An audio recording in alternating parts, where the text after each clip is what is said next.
अस्सलामु अलैकुम वरहमतुल्लाहि वबरकातुहू। ज़कात इस्लाम का एक अहम रुकन है। अल्लाह ताला ने ज़कात के सिलसिले में यूँ बयान फरमाया है कुरान करीम में, वल्लदीना यकनिज़ून अज़्ज़हब वल्फ़िज़्ज़ा वला युनफ़िक़ूनहा फ़ी सबीलिल्लाहि फ़बश्शिरहुम बिअज़ाबिन अलीम। जो लोग ज़कात नहीं देते हैं और सोने और चांदी और माल को जमा करते रहते हैं, तो ऐसे लोगों को दर्दनाक अज़ाब की बशारत दे दीजिए। हदीस पाक में आया है कि जो शख्स ज़कात नहीं निकालता है, कल क़यामत के दिन उसके माल एक बड़ा सांप और अज़दहा बन जाएगा और उसके चेहरे को और उसके जिस्म को वो डसेगा और ये कहेगा कि मैं तुम्हारा माल हूँ। मोहतरम सामईन, इसीलिए हमें अपने माल पर लालच नहीं करनी चाहिए, हिर्स व तमा नहीं करनी चाहिए। जो हिस्सा फ़कीरों का बनता है उसको अल्लाह के रास्ते के लिए निकाल देनी चाहिए। जैसा कि हम दुनिया के अंदर अगर एक आदमी बीमार हो जाता है, उसके जिस्म को तकलीफ पहुंचती है और उसको इलाज की ज़रूरत पड़ती है, तो अपने सारे माल लेकर के वो मेडिकल के सामने डॉक्टरों के पास रख देता है कि किसी न किसी तरीके से आप मेरा इलाज करा दीजिए, चाहे मेरे अकाउंट खाली हो जाएं, चाहे मुझे अपने सामान बेचना पड़े, चाहे ज़मीन बेचना पड़े, कोई भी परेशानी उठाना हो मैं उठा लूँगा, लेकिन मुझे आप सेहतियाबी करा दीजिए। यही हाल सूरत हाल मोहतरम कल क़यामत के दिन इंसान को दर्दनाक अजाब से बचने के लिए हमें चाहिए कि हम अपने माल में से जो हिस्सा अल्लाह ताला ने मुतय्यन किया है उस हिस्से को निकाल करके हिसाब करके फ़कीरों के और गरीबों के हवाले कर देना चाहिए।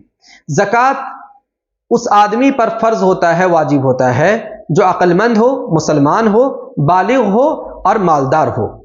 मालदार किसको कहते हैं? मालदार होने के लिए ज़रूरी है कि उसके पास अगर सोना है तो वो 87 ग्राम सोना हो, और अगर चांदी है उसके पास तो वो चांदी 612 ग्राम चांदी हो, या ये कि उसके पास कैश हो या बिजनेस या तिजारत के सामान हो। सिर्फ इन्हीं 4 चीज़ों पर ज़कात वाजिब होता है।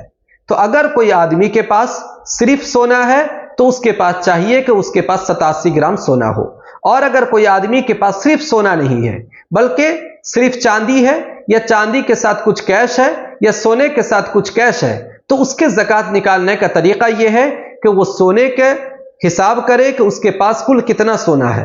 तो वो हिसाब करने के बाद जितने ग्राम सोना हो रहे हैं बाजार से उसको फरोख्त करने की कीमत को मालूम करे और उसकी रकम को लिख ले।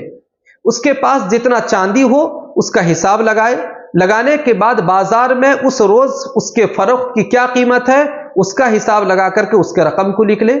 उसके पास जितना कैश हो, चाहे बैंक में हो चाहे उसके पास घर में मौजूद हो, उसको लिख ले। अगर उसका दुकान या तिजारत है तो अपने तिजारत के सामान को भी हिसाब करके उसके रकम को भी वो लिख ले और उन सब का टोटल कर ले। अगर वो सब मिल करके चांदी के निसाब यानी 612 ग्राम चांदी की जो कीमत बाजार में है उसके बराबर हो जा रहे हैं, तो ऐसा आदमी शरीयत की निगाह में मालदार है, ऐसे आदमी पर ज़कात वाजिब हो जाते हैं। बकिया इसकी क्या शराइत हैं, तफसीलात हैं, इंशाअल्लाह अगले पार्ट के अंदर इसको बयान किया जाएगा।